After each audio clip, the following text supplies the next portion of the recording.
बिस्मिल्लाहिर्रहमानिर्रहीम। अस्सलामुअलैकुम। नाज़रीन कराम, नई वीडियो में आपको खुश आमदीद कहते हैं।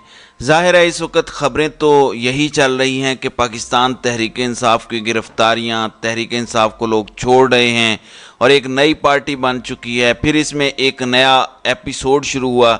वो नया एपिसोड गवर्नमेंट के अंदर है, वज़ीर आज़म हाउस के अंदर है और जो बड़ा इत्तेहाद बनाया गया था उसके अंदर है। अब दो बड़ों के फैसले से मुतालिक मैं आपको ख़बर देना चाहता हूं कि बिलाखिर क्या फ़ैसला हुआ है और जो आखिरी इजलास बुलाया गया है उस इजलास का एजेंडा क्या है, उस इजलास में क्या फ़ैसला होने वाला है। लेकिन मैं आपको इससे पहले बताना चाहता हूं, मैंने आपको रात को ख़बर दी थी कि पाकिस्तान तहरीक इंसाफ के कुछ कारकुनान ज़मान पार्क पहुंचे हैं और 9 मई के बाद ये पहला मौका है कि वहां पर कोई पॉलिटिकल गैदरिंग हुई है या वो कला से हट के कोई सियासी कारकुनान आए हैं। मैं आपको रात को भी बता दिया था कि देखना पड़ेगा कि इस सिलसिले में जो है वो रद्द अमल क्या आता है, कार्रवाई क्या होती है या उन कारकुनान के साथ क्या सलूक किया जाता है या तहरीक इंसाफ को कोई सियासी सरगर्मियों की स्पेस दी जाती है या मौका दिया जाता है। अब ज़मान पार्क से इस सिलसिले में जो पहला सियासी इज्तिमा है या इमरान खान और उनके कारकुनों की मुलाकात हुई है, तो उसके बाद पहली खबर आ गई है और ख़बर वही है जो इस वक्त पाकिस्तान के अंदर मज़ालिम का सिलसिला जारी है।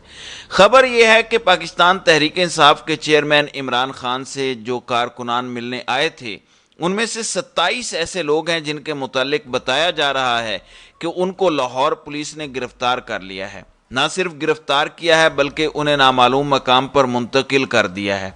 उनका जुर्म क्या है? उनका जुर्म इमरान खान से मिलना है, क्योंकि असल मकसद डराना है, खौफ की फ़िज़ा कायम रखनी है। तो इन तमाम लोगों को किसी भी नामालूम अफराद की लिस्ट में डाल के मुख्तलिफ केसेस में अब फंसाया जाएगा। ये चीज़ें मज़ीद उन ताकतवरों को नंगा कर रही हैं जो पसे पर्दा रह के सारी गेम खेल रहे हैं। यही वो लड़ाई है जो इस वक्त कहीं ना कहीं ईवान इक़्तिदार के अंदर भी है, क्योंकि ईवान इक़्तिदार इमरान खान को ख़त्म करने के लिए किसी हद तक भी जाना चाहते हैं, लेकिन कुछ लोगों का ख्याल ये है कि ये सूरत हाल फिर उस तरफ चली जाएगी कि कल को ये लोग भी इसी का शिकार होंगे। आप अंदाज़ा कीजिए कि मौजूदा हुकूमत को बिलावल जरदारी ने सबसे पहले धमकी दी, उन्होंने इलेक्शन के मामले पर गुफ्तगू की, फिर बजट पर भी तनकीद की।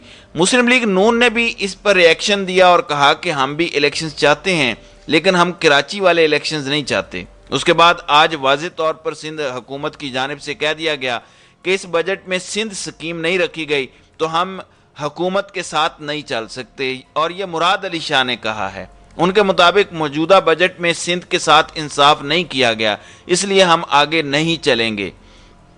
तो अब ये आपस में एक दूसरे को धमकियां भी दे रहे हैं, कराची के मेयर के इलेक्शन को भी गंदा कर रहे हैं और बता रहे हैं कि यहाँ 2 नंबरी हुई है। लेकिन आप हैरान होंगे कि इलेक्शन कमीशन ने कराची के मेयर इलेक्शन को ना सिर्फ शफाफ बल्कि शानदार करार दे दिया है। तो आप अंदाज़ा कीजिए कि पाकिस्तान के अंदर वोट्स कैसे होते हैं और पाकिस्तान में इलेक्शंस कैसे होते हैं और साफ शफाफ इलेक्शन की तारीफ क्या होती है। जब हुकूमती जमातें एक दूसरे पर ही मुत्तफिक नहीं हैं तो फिर पाकिस्तान की अपोजिशन क्या करेगी? अपोजिशन तो बिल्कुल है ही नहीं।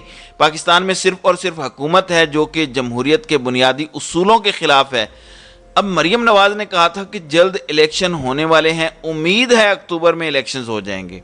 फिर बिलावल ने कल कहा कि हम इत्तेहादियों को कहते हैं कि आप हिम्मत पकड़ें और इलेक्शंस की तरफ जाएं। अब नफीसा शाह जिनका पीपल्स पार्टी से ताल्लुक़ है वो कह रही हैं कि उम्मीद कुछ नहीं होती, इलेक्शन आइन के तहत अपने वक्त पर होने चाहिए। अब इसका मतलब ये है कि वो बता रही हैं और पीपल्स पार्टी बहुत वाज़े अंदाज में ये बात कर रही है कि हमारे इत्तेहादी इलेक्शंस नहीं चाहते। इसका मतलब है कि पीपल्स पार्टी वो बात कर रही है जो इमरान खान बात कर रहे हैं। नफीसा शाह ने यह भी कहा कि मार्केट को लगता है कि ये कोई बजट नहीं है, उनके मुताबिक इसमें डिसिप्लिन भी नहीं है। देखें नाज़रीन कराम, इस वक्त मेन इशू क्या है? इशू ये है कि जिनकी ग्राउंड पर कोई पॉपुलैरिटी नहीं है, जहाँ पर लोग नहीं हैं, वो ये दावा करते नज़र आ रहे हैं कि हम हुकूमत बनाएंगे, हम वज़ीर आज़म बनाएंगे। कौम किसको बनाना चाहती है इसकी किसी को कोई फिक्र नहीं है, वो कैसे बनेगा वो हम सबको पता है। अब मरियम नवाज़ कह रही हैं कि कारकुनान के बलबूते पर آئندہ الیکشن میں 2/3 اکثریت حاصل کریں گے۔ یہ ایک ایسا بھونڈا مذاق ہے کہ جس پر کوئی کیا بولے۔ 2/3 تو دور کی بات، مسلم لیگ نون اکثریت کا بھی خواب دیکھ رہی ہے، تو میرے خیال سے ان کے کانفیڈنس کو سلیوٹ کرنا چاہیے۔ ان سے پوچھنا چاہیے کہ آپ کا مشیر کون ہے، کون آپ کو ایسے بیہودہ مشورے دیتا ہے۔ دوسری جانب فضل الرحمان کہہ رہے ہیں کہ اگلی حکومت بھی ہم ہی بنائیں گے۔ اب ہم سے کیا مراد ہے؟ یہ تو طے شدہ ہے کہ عمران خان کی حکومت کے علاوہ کوئی بھی حکومت ہو، فضل الرحمان حکومت کے اندر ہی ہوتے ہیں۔ اب وہ مسلم لیگ نون کی بات کر رہے ہیں، وہ پیپلز پارٹی کی بات کر رہے ہیں، کیونکہ اگر ان میں سے کوئی ایک جماعت بھی ہوئی تو ظاہر ہے فضل الرحمان جو ہے وہ حکومت میں ہی ہوں گے۔ ایک ہی صورت ہے کہ تحریک انصاف کی حکومت ہو، عمران خان ہو، تو اس صورت میں فضل الرحمان حکومت سے باہر ہو سکتے ہیں۔ اب ناظرین کرام آتے ہیں اس پر جو دو بڑوں کے درمیان فیصلے ہوئے ہیں۔ اب یہ جو ساری لڑائی چل رہی ہے، پیپلز پارٹی بجٹ کو بھی روکنے کی دھمکی دے رہی ہے اور دیگر چیزیں بھی ہیں، اس پر میں آپ کو ایک اور خبر دینا چاہتا ہوں کہ آصف علی زرداری اس وقت دبئی میں ہیں، اور زرداری کا بغل بچہ جو پنجاب میں لگایا گیا تھا وہ بھی وہاں پہ گیا ہے، اور آصف زرداری کو کسی نہ کسی طریقے سے اس سارے سینیریو میں منانے کی کوشش کی جا رہی ہے، لیکن زرداری صاحب مان نہیں رہے۔ اگر زرداری نہیں مانتا تو پھر اس کا مطلب یہ ہے کہ یہ تماشا مزید آگے بڑھے گا۔ اب اس سلسلے میں ایک اور کام یہ کیا گیا ہے کہ کل ایک اجلاس، ایک اہم میٹنگ بلائی گئی ہے، اور یہ اہم میٹنگ ایک آخری کوشش ہوگی۔ اگر کل یہ ناکام ہو جاتی ہے اور اس میں کچھ طے نہیں پاتا، ویسے بجٹ پاس ہو جائے گا، میں آپ کو بتا دیتا ہوں، لیکن بجٹ پاس ہوتے ہی اصل تماشے کی طرف یہ چلے جائیں گے۔ کل میٹنگ وزیر اعظم ہاؤس کے اندر ہوگی، اور دو بڑوں کا فیصلہ یہ ہے کہ کل شہباز شریف جو وزیر اعظم کے عہدے پر ہیں اور بلاول جو وزیر خارجہ کے عہدے پر ہیں، کل یہ دونوں شخصیات بیٹھیں گی، اور ان دونوں شخصیات کے علاوہ جو ڈیلیگیشن ہوں گے دونوں جماعتوں کے، وہ بیٹھیں گے اور مجموعی طور پر بجٹ میں موجود تحفظات دور کریں گے۔ یہ پہلا موقع ہے کہ حکومت ہی حکومت کے ساتھ آپس میں مذاکرات کر رہی ہوگی۔ چند روز پہلے بھی پاکستان پیپلز پارٹی کے چیئرمین اور شہباز شریف کی ملاقات وزیر اعظم ہاؤس میں طے تھی، لیکن میں نے آپ کو بتایا تھا کہ پیپلز پارٹی کا ڈیلیگیشن تو ضرور آیا، لیکن بلاول زرداری نہیں آئے تھے۔